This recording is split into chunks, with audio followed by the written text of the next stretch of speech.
ये कहानी इश्क तेरा मेरा काम्या और रियांस की कहानी इश्क की आरज़ू का सीज़न 2 है। इश्क की आरज़ू कहानी को आप लोगों ने अपना प्यार और भरपूर सहयोग दिया। उम्मीद करती हूँ इस कहानी का सीज़न 2 भी आप लोगों को पसंद आएगा। इस चैनल पर आप लोगों का अच्छा रिस्पॉन्स नहीं मिल रहा है, इसलिए कहानी डालने का हौसला नहीं बन पा रहा है। दोनों चैनल पर कहानी डालना बहुत ही डिफ़िकल्ट होता है, लेकिन आप लोगों का जब प्यार और सपोर्ट मिलता है तो इतना हौसला आ जाता है कि मुश्किल चीज़ भी आसान हो जाती है। आप लोगों के सपोर्ट और सहयोग की उम्मीद करती हूँ।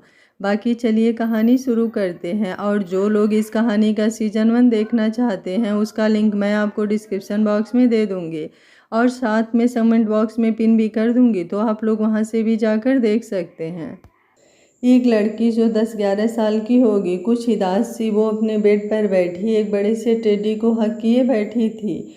डॉल, अभी तक आप रेडी नहीं हुए? स्कूल जाना है ना आपको? चलो जल्दी से रेडी हो जाओ, रियांस ने अंदर आते हुए कहा। डैडा, पेटू में दर्द। वो रियांस के आते ही उसके ऊपर कूदी। रियांस ने उसे संभाल लिया। वो उसकी गर्दन में बाँह डाले उसके कंधे से चेहरा टिका चुकी थी। आपने पहले क्यों नहीं बताया? चलो जल्दी से, अभी हम हॉस्पिटल चलते हैं, फिर रेस्ट करो, आज घर पर ही। रियांस ने उसका सिर सहलाते हुए जैसे ही इतना कहा था कि कियारा ने दांतों से जीभ दबा ली। नहीं डैडा, मुझे नहीं जाना, बस यहीं रेस्ट करूंगी ना तो ठीक हो जाऊंगी, वो मुंह बनाते हुए बोली। अरे बच्चे, पर ऐसे कैसे? आप ठीक रहोगे? मेडिसिन तो लेनी होगी ना? वो उसे समझाते हुए बोल ही रहा था कि उसका फ़ोन बजने लगा। रियांस, जो कि उसे गोद में उठाए ही अपने रूम में आ चुका था, उसने कियारा को नीचे उतारा और कॉल अटेंड करने लगा। मम्मा, भूखू लगा है। वो दौड़ती हुई किचन में आ चुकी थी, जहाँ एक लड़की जिसने ऑरेंज कलर की नेट की साड़ी पहनी थी, वो गिलास में दूध डाल रही थी। उसका पल्लू पकड़ते हुए कियारा ने कहा। उसने अब एक दूसरे गिलास में भी दूध डाला और उसके सामने करते हुए बोली, ये लो, इसे पी लो। ना मम्मा, सैंडविच खानी है, कियारा ने मासूम सा मुंह बनाते हुए कहा। यही पी लो अभी, पहले मैं चीकू को दूध पिला लूँ, वरना वो उठ गया तो अभी रोना शुरू कर देगा, वो कुछ बेरुखी से बोली तो कियारा ने उसकी साड़ी छोड़ दी। उसकी आंखों में हल्के से आंसू आ गए थे। माही, ये क्या तरीका है बच्ची से बात करने का? जो ना हुआ करे वो किसी और से बोल दिया करो, विभाजी कुछ गुस्से से बोली। दादी, आप मेरी मम्मा को डांटो नहीं, वो तो अभी बेबू के लिए दूध ले जा रही है, कियारा ने अपने आंसू साफ करते हुए कहा। मेरा प्यारा बच्चा, आप बहुत अच्छे हो। माही ने नीचे झुककर उसके गाल पे किस किया तो कियारा खुश होकर उससे लिपट गई। आती है मम्मा, फिर आपके लिए सैंडविच बना देगी, वो उसके गाल पर हाथ रखकर बोली। ओके मम्मा, वो खुश हो चुकी थी। माही के जाने के बाद विभाजी कियारा को लेकर हाल में आ चुकी थी और उन्होंने गौरी से उसके लिए सैंडविच बनाने को बोल दिया था। आज मेरी राजकुमारी को स्कूल नहीं जाना क्या? अभी तक तैयार नहीं हुई? आपके डैडा गुस्सा करेंगे बेटू ऐसे देखकर, विभाजी ने उससे कहा तो वो आंखें टिमटिमाते हुए बोली। मैंने डैडा को बुद्धू बना दिया कि पेटू में दर्द हो रहा है। गलत बात है ये, डैडा कितना परेशान हो गए होंगे ना, वो उसे समझाते हुए बोली। सॉरी दादी, अब आगे से नहीं करूँगी, उसने चेहरा नीचे करते हुए कहा तो विभाजी ने उसे खुद से चिपका लिया। रियांस रेडी होकर नीचे आया तो सब डाइनिंग टेबल पर बैठे थे। विभाजी की गोद में 4 या 5 साल का चीकू था और उनकी ही चेयर के बगल में कियारा बैठी उसके गाल छू रही थी और साथ ही अपने प्लेट से खिला भी रही थी। नरेन जी, नैतिक, तान्या सभी बैठे थे और माही खाना लगा रही थी। रियांस को देखते ही वो बोली, रिशु आओ ना, ब्रेकफास्ट कर लो पहले, फिर चलते हैं ऑफिस। नहीं, मुझे लेट हो रहा है, मैं बाहर खा लूँगा, रियांस ने वहाँ आते हुए कहा और चीकू को उठा लिया। डैडा, वो अभी तोतली जुबान से बोला तो रियांस के चेहरे पर मुस्कुराहट आ गई। मेरा बच्चा, रात में मिलते हैं डैडा आपसे, तब तक आप दीदू के साथ खेलना। उसने दूसरे हाथ से कियारा का सिर सहलाया।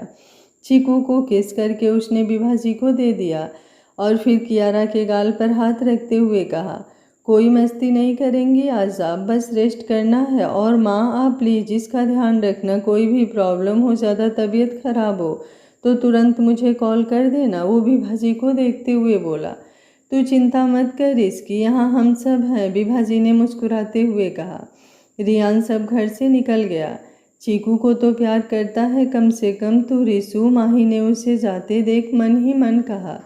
पिछले कुछ सालों में बहुत कुछ बदल चुका था इस घर में। रियांस ने एक बार फिर से चुप्पी की चादर ओढ़ ली थी। घर पे बस कियारा और चीकू को देखता। उसका वो मस्ती भरा अंदाज जैसे खत्म सा हो चुका था। बस काम होने पर ही किसी से कुछ बात करता। उसके दादा दादी भी गुजर चुके थे जिसमें वो और भी ज़्यादा टूट चुका था। एक कियारा ही थी जिसके लिए वो जी रहा था। आयांश जो कि 15-16 साल का अब हो चुका था, वो हॉस्टल में था। रियान से उसने कांटेक्ट बंद ही कर दिया था। कॉल भी करता तो सबके पास, लेकिन रियान से जैसे एकदम दूर ही हो चुका था। रियांस अपने केबिन में पीछे चेयर से सिर टिकाए बैठा था। उसकी आंखें बंद थी और एक फ़ोटो फ्रेम उसके सीने से चिपका था जो उसने खुद से लगाकर जकड़ रखा था। इतनी बड़ी गलती की उसकी सज़ा आज तक मिल रही है मुझे। बस कियारा के लिए ही जिंदा हूँ, वरना तुम्हारे बगैर तो। बोलते हुए उसकी आंखों में आंसुओं की कुछ बूंद झिलमिला उठी, लेकिन उसने खुद को शांत करने के लिए एक बार कसकर आंखें बंद कर ली और दोबारा खोला तो उसका चेहरा शांत था कुछ हद तक। उसने अपने हाथ में ली हुई उस तस्वीर पर हाथ फेरा और उसे अपने होठों से छू लिया। इस तस्वीर में काम्या आयांश को गोद में लिए थी और रियांश उसके गाल पर किस कर रहा था, जिस वजह से वो खिलखिला रही थी। रिसू बोलते बोलते माही अंदर आ चुकी थी। उसकी आवाज़ कान में पड़ते ही रियांश ने झट से वो तस्वीर ड्रॉर में रख दी जो वो देख नहीं पाई। वो अब उसकी तरफ देखते हुए सख्त सी आवाज़ में बोला, बॉस के केबिन में आने से पहले इजाज़त ली जाती है, क्या आपको ये नहीं पता? माही ने नज़रें झुकाते हुए सॉरी कहा। माही को देखते ही रियांश की आंखों में गुस्सा उतर आया। उसने बेहद सख्ती से उसे घूरा। वही माही अब उसके करीब आ चुकी थी। अपने हाथ में लिया बैग उसने सामने टेबल पर रखा। रिसू, चलो खाना खा लो, सुबह भी तुमने कुछ नहीं खाया था और मुझे पता है यहाँ भी ब्रेकफास्ट तक नहीं किया होगा तुमने। वो उसके कंधे पर हाथ रखते हुए बोली कि रियांश ने उसका हाथ झटका। क्या साबित करना चाहती हो कि बहुत परवाह है मेरी? वो उसकी कलाई बेहद मजबूती से पकड़ते हुए बोला। उसकी पकड़ इतनी तेज थी कि माही ने दर्द से आंखें भींच ली। रिसू, मैं बस तेरे लिए टिफिन लाई थी, वो दर्द से अटकते हुए धीमी आवाज़ में बोली। मुझसे दूर रह, कितनी बार बोल चुका हूँ मैं तुझे, वो गुस्से से बोला और एक झटके में उसका हाथ छोड़ दिया जिससे वो गिरते गिरते बची।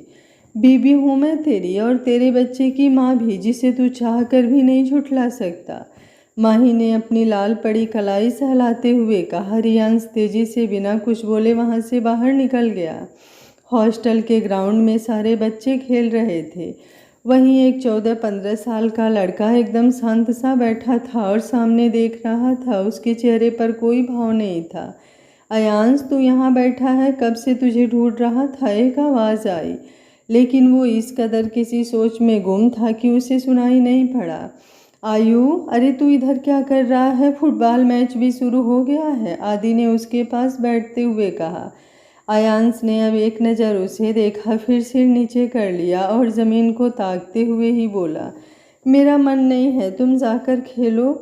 क्यों, क्या हुआ? घर की याद आ रही है क्या? उसने कुछ देर की चुप्पी के बाद सोचते हुए कहा। नहीं, कहते हुए वो उठ खड़ा हुआ। अच्छा, तुझे पता है कल मेरे मॉम डैड आ रहे हैं, छुट्टियां भी अब शुरू होने वाली है तो घर जा रहा हूँ। अच्छा है, ये भी से भी मिल लेना, कितना जिद करती है, एकदम मेरी कियारा की तरह। तूने अंकल को बुलाया, वो कब आ रहे हैं? नहीं, मुझे नहीं जाना, वैसे भी 1 महीने बाद एग्ज़ाम है तो पढ़ाई करनी है। अभी जानता था कि आयांश को कुछ भी बोलने का कोई फ़ायदा नहीं है क्योंकि वो सुनने वाला नहीं। वो अपनी उम्र के बच्चों से बहुत ही अलग था, ना ही कोई जिद करता था और ना मस्ती। ऐसा लगता कि समय से पहले ही बड़ा बन चुका है और समझदार भी। काम्या के जाने के बाद उसने खुद ही हॉस्टल में रहने के लिए नरेंद्र जी को मनाया था। उसका ये फैसला रियांश नहीं मान रहा था क्योंकि उसने अकेले रहने का दर्द बचपन में सहा था। उसने बहुत कोशिश की समझाने की, लेकिन आयु नहीं माना। आयु, आयांश के होटल जाने की जिद को सुनकर यथर्व और अनिका ने फैसला लिया कि वो अभी को भी वहीं डाल देंगे क्योंकि दोनों बच्चों के बीच गहरी दोस्ती थी। भाई की तरह प्यार था एक दूसरे में। समय के साथ सब कुछ बदल भले ही गया था, लेकिन कहते हैं ना, अतीत खुद को दोहराता है। और वही हो रहा था। जैसा बचपन रियांश को मिला था, लाख कोशिशों के बाद भी वो अपने बच्चे को नहीं जता पाया कि नहीं संभाल पाया अकेले, और ना ही उसे समझा सका, क्योंकि हालात ही ऐसे थे।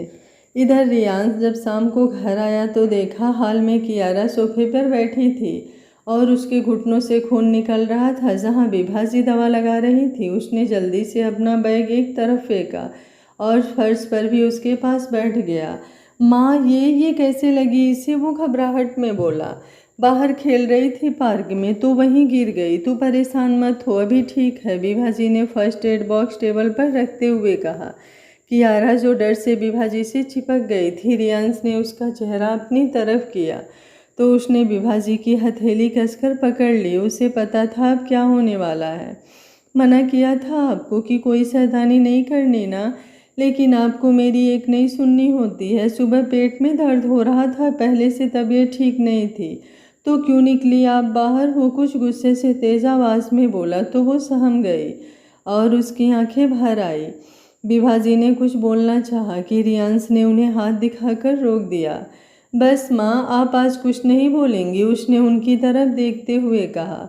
और कियारा जो काँप सी रहे थे, उसे अपनी गोद में उठा लिया। रोना बंद कीजिए अभी, वो उसे अपने कमरे में लाकर बेड पर बिठाते हुए बोला। उसने अपने नन्हे नन्हे हाथों से अपना चेहरा ढक लिया और दूसरी तरफ मुँह करके बैठ गई। बेटू, दर्द हो रहा है? रियांश ने अपना ब्लेजर उतार कर एक तरफ रखा और उसे अपनी तरफ करते हुए बोला तो देखा उसकी आंखें भीगी थी। सॉरी बच्चा, डैडा आपसे बहुत प्यार करते हैं और आपको ऐसे नहीं देख सकते, बस इसलिए डांट दिया मेरा बेबी, वो अपने कान पकड़ते हुए बोला तो वो उससे लिपट गई। सॉरी डैडा, मेरी गलती है, वो उसकी गर्दन में चेहरा छुपाते हुए बोली तो रियांश ने उसके सिर पर हाथ फेरा। रियांश कियारा को बेड पर बैठाते हुए अब उठ गया।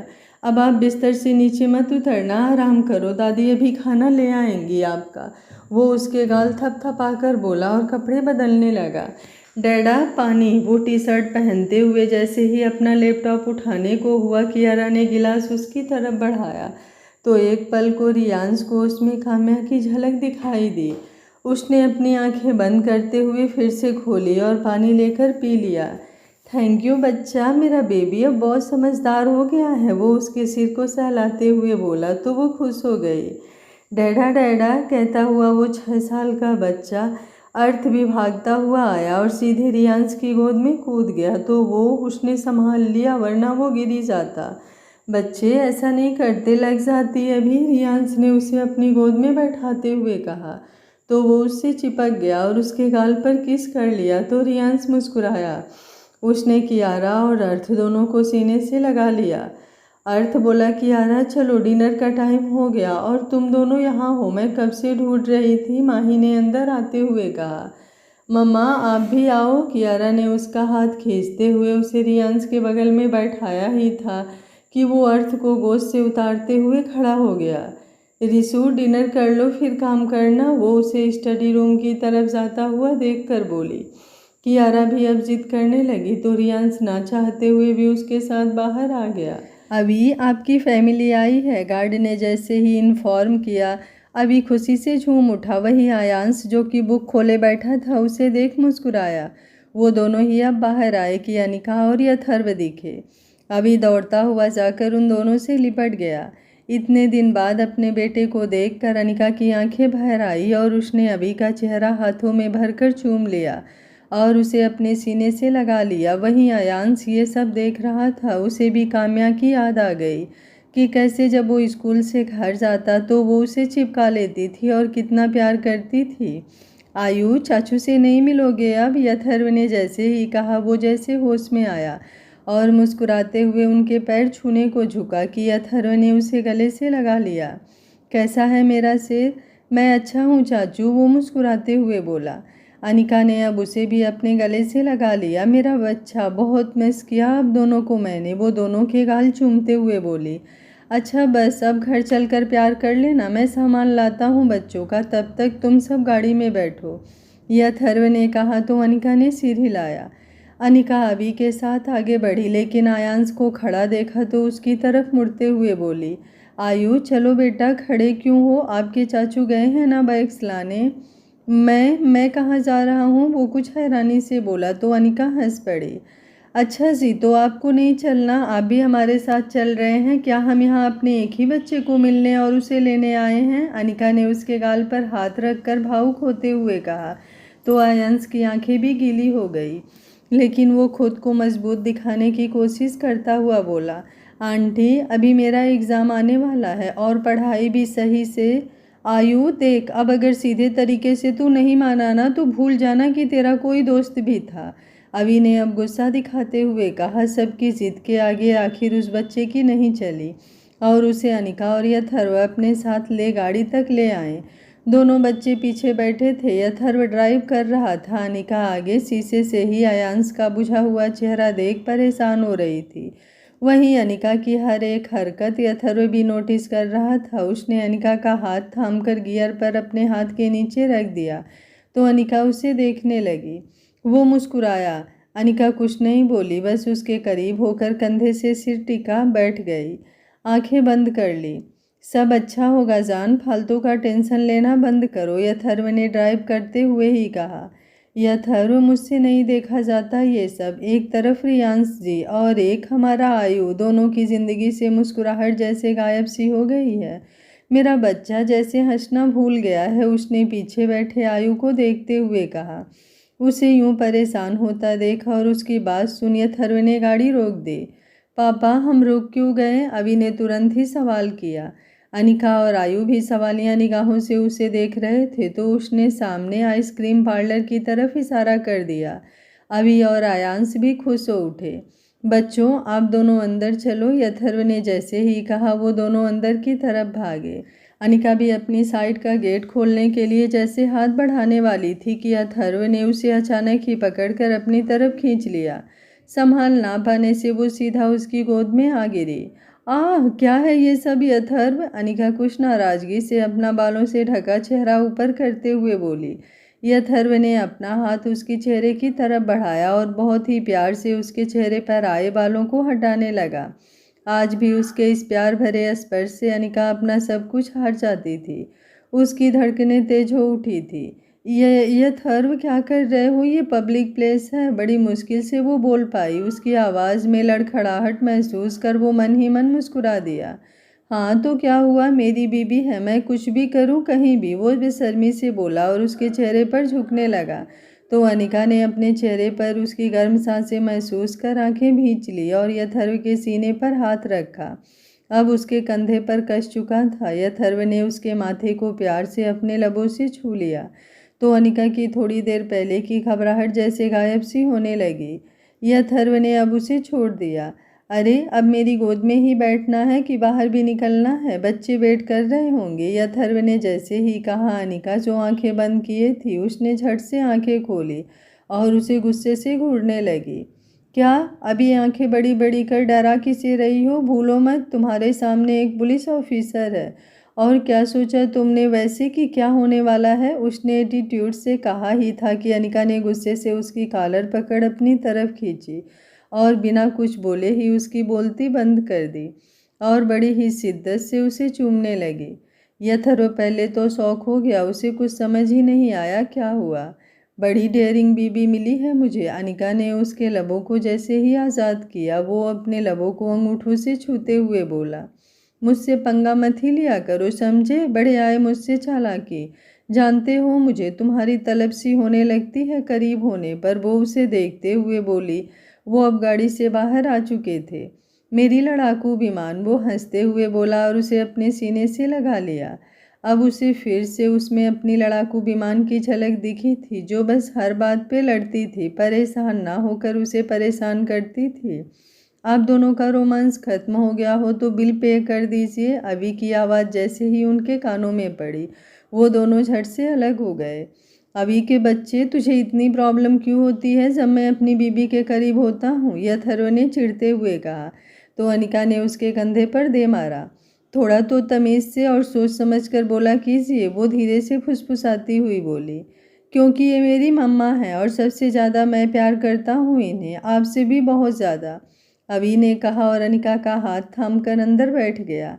अनिका हंस रही थी। इतने दिनों में उसने यही तो मिस किया था सबसे ज़्यादा, दोनों बाप बेटे के बीच ये छोटी छोटी नोक-झोंक। अथर्व ने गाड़ी घर के सामने रोकी। राजू, सामान निकाल लाओ बच्चों का, अथर्व ने कहा और सोफे पर बैठ गया हाथ पांव फैलाकर। यविका, जो अभी थोड़ी देर पहले ही स्कूल से आई थी, सीढ़ियों से होती हुई आ रही थी, सबको देख खुशी से चिल्ला उठी। भाई, वो खुश होते हुए बोली। अभी भी खुद को रोक नहीं पाया और उसे गले से लगा लिया। कैसी है? जैसी भी हूँ आपके सामने हूँ, अभी ने उसके सिर पर धीरे से मारा। दादी कहाँ हैं? उसने पूछा। मंदिर गई हैं शायद, यविका ने जवाब दिया और फिर आयांश को हेलो बोला। अनिका झट से किचन में जाकर बच्चों के लिए चाय और कुकीज ले आई थी। यार, मुझे तो अभी निकलना होगा, तुम ध्यान रखना, अथर्व ने अपना मोबाइल चेक करते हुए कहा। पर अथर्व, अभी तो तुमने कुछ खाया भी नहीं और चाय तक नहीं पी, आते ही इतना भी क्या ज़रूरी? वो मुंह फुलाते हुए बोली। मैं खा लूँगा यार, टाइम मिलते ही, उसने अनिका के माथे को अपने लबों से छू कर उसे बाय बोला और चला गया। आयु, अभी बच्चा आराम कर लो थोड़ी देर, अनिका ने प्लेट्स और खाली कप उठाते हुए कहा। मैं दादू से मिलकर आया, कहता हुआ अभी उनके कमरे की तरफ भागा। यवी बेटू, आप आयु को भाई के रूम तक छोड़ दो, अनिका ने किचन से आवाज़ दी। ओके मम्मा, उसने कहा। तुम मुझसे बात क्यों नहीं करते? पहले तो कितना बोलते थे और अब तो जैसे मुंह ही सिल लिया हो किसी ने, यविका बोली, लेकिन आयांश चुप रहा। आयु, वो अब कुछ झुठलाते हुए बोली। यविका, आयांश की हम उम्र 14-15 साल की, कुछ बचा भी तो नहीं पहले सा मेरे पास। मैं भी नहीं। आयांश अब उसे देखने लगा। वो दोनों कमरे तक आ चुके थे। मैं हमेशा तेरे साथ हूँ, बस उदास मत रहा करो, वो उसके कंधे पर हाथ रखते हुए बोली। जाने क्या था उसकी फिक्र में कि आयांश खुद को रोक नहीं पाया और उसे अपने सीने से लगा लिया। उसकी पकड़ मजबूत थी जो उसकी बेचैनी और डर बता रही थी। मिसिंग मम्मा, अनिका आंटी को आज देखकर एकदम से उनकी बहुत याद आ रही है। वो क्यों गई हमसे दूर? कहते हुए उसका गला भर आया। यविका को कुछ नहीं सूझ रहा था क्या बोले। उसने आयांश की पीठ पर अपने नाजुक हाथ फेरे, जिससे उसे कुछ सुकून सा मिल रहा था। कुछ देर में वो उससे दूर हुआ। तुम्हारे लिए मेरे पास कुछ है, वो मुस्कुराते हुए बोली। आयु भी अब कुछ हद तक अच्छा महसूस कर रहा था। क्या? उसने उत्सुकतावश पूछा। अभी लाई, वो खुश होकर बोली और अपने कमरे की तरफ भाग गई। अभी भी नरेंद्र जी से मिलकर अब आयांश के पास आ चुका था। वो दोनों ही बेड पर लेटे हुए बात कर रहे थे कि हवा सी रफ्तार से यविका आ पहुंची। यवी, कुछ चाहिए तुझे? अभी ने उसे देखते हुए कहा। अरे, वो मेरे लिए कोई गी। आयांश अपनी बात पूरी करता उससे पहले ही वो अपना हाथ पीछे करते हुए बोल पड़ी। कुछ नहीं भाई, वो मम्मा ने बोला कि आपसे पूछ लूँ, कुछ चाहिए? अभी ने इनकार में सिर हिलाया तो वो चली गई। रियांश, मुंबई वाले प्रोजेक्ट पर काम क्यों नहीं कर रहे हो तुम? नैतिक का कॉल आया था, नरेंद्र जी ने उससे पूछा। वो भाई की कंपनी देख लेगी पापा, वो ज़्यादा अच्छे से कर सकते हैं ये, उसने सिर झुकाते हुए कहा। रियांश, तेरे लिए काफ़ी बना दूँ बेटा? विभा जी ने उसे देखते ही कहा। नहीं माँ, उसने इतना ही कहा और अपना ब्लेजर सोफे पर फेंक दिया और घर के बैकयार्ड में बने पूल एरिया में आ गया, जहाँ उसके और काम्या के प्यार भरे जाने कितने ही हसीन लम्हे गुजरे थे। वो एकदम शांत सा उस पुल को देख रहा था कि पायलों की आवाज़ उसके कानों में पड़ी। कायो, उसके होठ बुदबुदाए। उसने अपने पीछे किसी का एहसास हुआ और उसने बिना देखे ही बंद आंखों से उसका हाथ पकड़ा खींचा, जिससे वो उसकी गोद में आ गिरी। मुझे पता था तुम ज़रूर आओगी, आखिर तुमसे भी नहीं रहा जाता ना मुझसे दूर। अब मुझसे दूर बिल्कुल भी मत जाना, वरना तुम्हारे अंश की जान निकल जाएगी। वो उसे बाहों में कसते हुए बोला और अपनी आंखें हल्के से खोली। उसकी पीठ रियांश के सीने से लगी थी और चेहरा सामने की तरफ। बहुत तड़पाया है तुमने मुझे, अब बस और नहीं सहन होगा मुझसे, कहते हुए उसने उसकी गर्दन पर होठ रखने चाहे कि तभी उसे कुछ ऐसा दिखा कि उसकी आंखें फैल गई। माही, तुम यहाँ कैसे? मेरी काम्या, कहते कहते वो चुप हो गया और माही के ऊपर से झट से अपने हाथ हटा लिया। रिसू, आई लव यू, बहुत प्यार करती हूँ मैं तुमसे, क्यों नहीं समझता? तुझे मेरी तड़प क्यों नहीं दिखती कभी? बस हर वक्त वो ही याद रहती है तुझे, जो कब का तुझे छोड़ चुकी है। मैं तेरी बीबी हूँ रिशु, माही ने रियांश का चेहरा अपने हाथों में भरते हुए कहा। माही प्लीज़, तुम हो मेरी वाइफ और मैं इनकार नहीं करता, लेकिन पहले भी कह चुका हूँ, मेरे दिल में, मेरे मन में बस मेरी काम्या, मेरी जान बसती है। I also love you. उसकी भी पलकें भीग चुकी थी। उसने रियांश के गाल को अपने लबों से छुआ तो रियांश ने आंखें भींच ली। माही उठकर अपने आंसू साफ करती हुई अंदर चली गई। कितने मन से आज उसने साड़ी पहनी थी और वैसे ही तैयार हुई थी जैसे काम्या होती थी, लेकिन कहते हैं ना कि प्यार कभी ज़बरदस्ती हासिल नहीं किया जा सकता, पर यह बात वो मानने को तैयार नहीं थी। रियांश को उसकी छुअन अभी भी महसूस हो रही थी। उसे खुद पर गुस्सा आ रहा था। वो अब पूल में कूद गया। उसे बार बार वो सारे पल याद आने लगे जो थोड़ी देर पहले हुए। उसे लगा था कि काम्या है और माही थी। एक बार फिर जैसे वो टूटा हुआ महसूस कर रहा था खुद को। इधर अनिका परेशान सी इधर उधर टहल रही थी। यह अथर्व अभी तक नहीं आया था। उसने कितनी कॉल्स भी की लेकिन रिसीव नहीं हुई। उसे अब घबराहट के साथ ही उस पर बहुत गुस्सा भी आ रहा था। कितनी बार बोला है इन्हें कि टाइम से घर आ जाया करो, लेकिन नहीं, मेरी सुननी किसे होती है। पता नहीं कहाँ है, अब तक आया नहीं। और तो और फ़ोन भी बंद कर रखा है। मैं इस बार सच में बात नहीं करने वाली इससे। वो बड़बड़ा ही रही थी कि उसकी गाड़ी की आवाज़ सुनाई दी। उसने झट से खिड़की खोल कर देखा तो वो ही था। वो जल्दी से रूम से बाहर आई और बेल बजाने से पहले ही गेट खोल दिया। वो गाड़ी खड़ी करके आया तो वो अंदर हो गई। तुम जग रही हो? कितनी बार कहा है कि सो जाया करो, लेट हो जाता है मुझे। अथर्व ने उसके पीछे आते हुए कहा। वो नाराज थी तो उसकी तरफ मुड़े बिना ही बोली, जल्दी से हाथ मुंह धो लो, मैं खाना लगाती हूँ। वो उसके पीछे किचन में ही आ गया। अनिका खाना गर्म कर रही थी। वो वॉश बेसिन में हाथ मुंह धुलने लगा। वो अब अनिका के पास आया और उसके दुपट्टे में मुंह साफ करना चाहा कि अनिका ने उसकी जेब से रुमाल निकालकर उसके सामने कर दी। यह अथर्व को पता चल चुका था कि वो अब नाराज है। उसने रुमाल एक तरफ रखी और अपना भीगा चेहरा उसकी तरफ बढ़ा दिया। अनिका उसे धक्का देते हुए बोली, ओवर स्मार्ट बनने की कोशिश मत करो और चलकर खाना खाओ, सुबह से कुछ खाया नहीं है। मैं तो तुम्हें ही खाना चाहता हूँ, अगर इजाज़त हो तो। यह अथर्व ने उसे पीछे से ही बाहों में भरते हुए बहुत ही मधोसी भरी आवाज़ में कहा और अपनी हथेली उसके पेट पर रख दी। अनिका उसकी बात सुन अंदर तक कांप सी गई, जैसे उसके कान शर्म से लाल हो चुके थे और लबों पर ना चाहते हुए भी शर्मीली सी मुस्कान आ गई। बोलो, उसने फिर से कहा और अनिका की गर्दन के पिछले हिस्से पर चूम लिया। अनिका अपना काबू खोना नहीं चाहती थी। वो आज अपनी नाराज़गी दिखाने के मूड में थी। वो उससे दूर हो गई और प्लेट टेबल पर रखते हुए वो बोली, खाना खा लो वरना ठंडा हो जाएगा। यह अथर्व ने कुछ नहीं कहा और बैठ गया। उसने पहला निवाला ही अनिका की तरफ बढ़ा दिया। मैंने खा लिया है, वो बोली। अच्छा, ये तो खा लो, यह अथर्व प्यार से बोला तो वो मना नहीं कर पाई। फ़ोन कहाँ है तुम्हारा? कुछ देर की चुप्पी के बाद वो बोली तो यह अथर्व ने अपनी जेब टटोली और उसमें से फ़ोन निकाला, अनिका के हाथ में रख दिया। जब ये ऑन नहीं रहता, लेट आने पर कॉल नहीं कर सकते तो क्यों ना इसे तोड़ ही दूँ मैं? वो कुछ गुस्से से फ़ोन को फेंकते हुए बोली। पागल हो गई हो? बड़ा महंगा है, इस गरीब पर दया कर दो यार। वो उससे जल्दी से फ़ोन छीनते हुए बोला। अनिका मुँह फुलाए उठकर रूम की तरफ बढ़ गई। अथर्व ने अपना सिर पकड़ लिया। वो लेट गई थी। अथर्व भी आकर पास में लेट गया। अनिका, समझने की कोशिश करो, काम में फंस गया था बच्चा, वो उसे बाहों में भरते हुए बोला। मुझे एक बार भी नहीं सोचते ना कि कितना परेशान हो जाती हूँ तुम्हारे देर से आने पर, और आज तो फ़ोन भी नहीं लग रहा था, लेकिन तुम्हें तो बस अपने मन की करनी होती है। वो उसकी बाहों से छूटने की कोशिश करते हुए बोली। सॉरी, आगे से ऐसा नहीं होगा। वो उसे और करीब करता हुआ बोला। अनिका ने अब उसकी तरफ करवट ली और कुछ गुस्से से बोली, ये ना हर बार का है तुम्हारा, रोज़ यही बोलते हो तुम। यह अथर्व हंस पड़ा उसकी बात सुन, जिससे वो और भी ज़्यादा चिढ़ गई। वो अब उसके सीने पर मारने लगी। बहुत बुरे हो तुम, मुझे बात ही नहीं करनी तुमसे अब। वो नाराज़गी से बोली। बात किसे करनी है अब, बस शांति से सो जाओ, उसने अनिका का सिर सहलाते हुए कहा। वो उसे घूर रही थी लेकिन वो आंखें बंद कर चुका था, शायद बहुत थक गया था। अनिका उसे ही निहार रही थी। अगर नहीं सोई और ये मुझे इतने प्यार से देखती रही तो पूरी रात सोने नहीं देने वाला मैं, यह अथर्व ने कहा तो अनिका ने जल्दी से आंखें बंद कर ली। कुछ भी मत बोला करो, समझे? वैसे भी मैं नाराज़ हूँ, वो मुँह बनाते हुए बोली।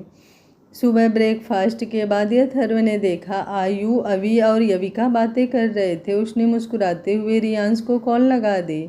हेलो, हाँ युवी बोल, कोई काम था क्या? ओ भाई, कॉल उठाना हाय ना हेलो, बस सीधे से पूछ रहा है कोई काम था?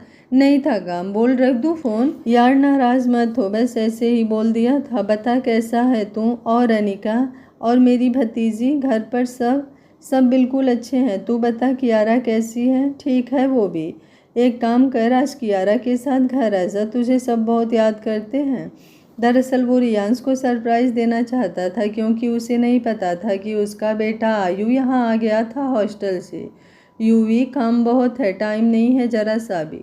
तुझे कब होता है समय ये बता, और मैं जानता हूँ दुनिया का सबसे बिजी इंसान तू ही है। अनिका ने बोला था मुझे कॉल करने की, अब ये तुझ पर निर्भर करता है कि तू उसकी बात का कितना मान रखता है। यह अथर्व ने गंभीर होकर कहा और बिना रियांश का जवाब सुने ही कॉल कट कर दिया। पापा, आज आपको पुलिस स्टेशन नहीं जाना? यविका उसके पास आते हुए बोली। क्यों बेबी, आपको कोई काम है क्या? उसने प्यार से उसके गाल पर हाथ रखकर पूछा। हम सब कहीं घूमने चलते हैं ना पापा, भाई भी हैं और आयु भी, बहुत मज़ा आएगा। यविका ने अथर्व का हाथ पकड़कर बहुत ही मासूमियत से कहा। यही बेटे, आपके पापा को जाना होगा, जैसे ही फ़ोन आ जाएगा और उसके बाद आप उदास हो। इससे अच्छा पहले से ही खुश मत हो जाओ, अभी जाकर पढ़ाई करो। अनिका उसके पास आती हुई बोली। यह अथर्व समझ रहा था कि अनिका उसे ही सुना रही है, लेकिन कुछ बोला नहीं। आयु, यविका ने कहा और अपनी मुट्ठी उसके सामने खोल दी जिसमें एक लॉकेट था हार्ट शेप। यविका, ये क्या है? वो हैरानी से बोला। ये मुझे काम्या आंटी ने दिया था, देखो मैंने, उसने हम दोनों की तस्वीर भी लगाई है। वो लॉकेट को खोलकर दिखाते हुए बोली। इसे तुम रख लो, जिससे कभी चाह कर भी ना भूल पाओ मुझे, और ये भी तुम पर बस मेरा हक है। इससे काम्या आंटी का भी एहसास हर वक्त तुम्हारे साथ रहेगा। वो मासूमियत से उसकी आंखों में देखते हुए बोली। अयांश ने उसके दोनों हाथों को चूम लिया तो वो खुश हो गई। उसने वो लॉकेट पहन लिया। मैं बता नहीं सकता कि आज तूने मुझे क्या दिया है, वो खुश होकर बोला। रियांश अथर्व के घर जैसे ही पहुंचा, बाहर ही अनिका मिल गई जो पौधे में पानी डाल रही थी। रियांश जी, वो उसे देख खुश होते हुए बोली। कैसी हो अनिका? अच्छी हूँ मैं, कियारा को नहीं लाए? वो स्कूल गई थी यार वो, और मैं ऑफिस के कुछ काम से इधर ही आया था। यूवी की कॉल आई थी तो आना पड़ा। हाँ तो बस आप उसी के लिए आए भी हैं? मैं तो अब याद भी नहीं आपको, वो नाराज़ सी बोली। नहीं यार, ऐसा नहीं है, बस समय ही नहीं मिलता। वो अब अंदर आ चुके थे, वहीं वैशाली जी मिल गईं। रियांश ने उनके पैर छुए और उनके पास ही बैठ गया। मैं चाय कॉफ़ी लेकर आती हूँ, अनिका बोली। यह अथर्व, रियांश जी आए हैं, अनिका ने किचन से ही आवाज़ लगाई। यूवी, रियांश ने उसे देखते ही कहा और उठकर उसके गले लग गया। सब ठीक होगा मेरे भाई, इतना परेशान मत हुआ कर, अथर्व ने उसकी पीठ थपथपाते हुए कहा और वो दोनों बैठकर बातें करने लगे। अनिका भी चाय ले आई थी। बच्चे कहाँ हैं, दिख नहीं रहे? रियांश ने सवाल किया। तेरी लाडली को अपने भाइयों के साथ घूमने का मन था तो बाहर ही गए थे सब, अथर्व ने हंसते हुए कहा तो रियांश भी मुस्कुरा उठा। वो देखो, शैतान का नाम लिया और शैतान हाजिर, अनिका हंसते हुए बोली। सबकी नज़र अब दरवाजे की तरफ उठ गई जहां यविका और रवि खड़े थे। अभी तो रियांश को देखते ही दौड़ते हुए उसके पास आया और उसके पैर छूने को हुआ कि रियांश ने उसे गले से लगा लिया। यविका भी उसके पास आई और उसे हेलो किया। अभी हॉस्टल से कब आए? मेरा आयु वहाँ अकेले होगा और तुम सब ने बताना भी ज़रूरी नहीं समझा एक भी बार मुझे? वो नाराज़गी सताते हुए बोला। कोई कुछ बोलता कि उससे पहले ही आयु आता हुआ दिखा। रियांश को देखकर उसके कदम जो आगे बढ़ रहे थे रुक गए। वो रियांश के शब्द सुन चुका था। दोनों ही बाप बेटे एक दूसरे को देख रहे थे। यह अथर्व अंकल मुझे लेकर आए हैं, ये नहीं बताया उन्होंने तो आपकी ईगो हर्ट हुई और आपने जो मेरी मम्मा से इतनी बड़ी बात छुपाई थी, उनका भरोसा तोड़ा, उन्हें हम सबसे दूर किया। उसका क्या मिस्टर राठौर? आयु उसकी बात सुन बेहद ही गुस्से में आकर बोला। उसका एक एक शब्द रियांश के सीने में खंजर सा चुभ रहा था। अनिका अब आयु से कुछ बोलने को हुई कि अथर्व ने उसका हाथ पकड़ लिया। अनिका उसे देखने लगी तो उसने इनकार में सिर हिलाया। यूवी, इसका सामान कहाँ है? तू गाड़ी में रखवा दे, फिर हम निकलते हैं, लेट हो रहा है, रियांश ने गंभीर होकर कहा। आज रुक जाओ ना, कितने दिन बाद तो हम मिले हैं, अनिका ने कहा। अभी नहीं रुक सकते, कुछ काम भी है मुझे जिसके लिए आज ही अजमेर जाना होगा। रियांश बोला तो अनिका ने कुछ नहीं कहा। सबसे मिलकर वो दिल्ली के लिए निकल चुके थे। गाड़ी में बस खामोशी थी। अयांश ने गाड़ी की सीट से सिर टिका आंखें बंद कर रखी थी। वहीं रियांश आगे ड्राइवर के साथ बैठा था जो शीशे में उसे ही देख रहा था। भैयू, कियारा जो की अर्थ के साथ खेल रही थी, अयांश को देखते ही खुशी से चीख उठी। उसकी आवाज़ सुन सब भागे। वो दौड़कर अयांश से लिपट गई। कैसी है मेरी छुटकी? वो प्यार से उसकी पीठ पर हाथ फेरते हुए बोला। कियारा कुछ नहीं बोल रही थी, बस उससे लिपटी खड़ी थी। उसके सिसकने की आवाज़ से अयांश ने उसे खुद से अलग किया तो देखा उसकी आंखें आंसुओं से भरी थी। क्या हुआ बच्चा, रो क्यों रही हो? वो उसके गाल पर हाथ रखकर बोला। आप अब मत जाना कहीं भी, यहीं रहना, वो रोते हुए बोली। तो उसकी भी पलकें गीली हो उठी। उसने फिर से कियारा को खुद से चिपका लिया। रियांश और बाकी सब भी भावुक हो उठे। ये देखकर रियांश की हिम्मत नहीं हो रही थी एक भी पल रुकने की, क्योंकि कहीं ना कहीं अयांश के घर से दूर रहने की वजह वो ही था। वो अपने रूम की तरफ बढ़ गया। भाई मैं भी हूँ, अर्थ बोला। अयांश ने उसे देखा तो उसके बगल माही भी खड़ी थी। वो उन दोनों को इग्नोर करके विभा जी के पास चला आया। दादी, वो उनके पैर छूकर बोला तो उन्होंने उसके सिर पर प्यार से हाथ फेरा और उसे गले से लगा लिया। भैयू, आप मम्मा से क्यों नहीं मिल रहे? कियारा ने उसका हाथ पकड़ते हुए कहा और उसे खींचकर माही के सामने ले आई। कैसे हो आयु? माही बोली और उसकी तरफ कदम बढ़ाएगी वो विभा जी को देखने लगा। वो समझ गई कि वो क्या कहना चाहता है। तू थक गया होगा और भूख भी लगी होगी ना, तो हाथ मुंह धो ले, मैं कुछ बना देती हूँ, विभा जी ने कहा तो अयांश ने हाँ में सिर हिलाया। ये पिद्दी तो अपने माँ से भी 4 कदम आगे ही रहता है एटीट्यूड में, ये मुझे इतना इग्नोर कर रहा है। माही मन ही मन बोली। आई रियली नीड यू कायू, प्लीज़ कम बैक। सब दिन ब दिन बिखरता जा रहा है यार, और मैं कुछ भी संभाल नहीं पा रहा हूँ।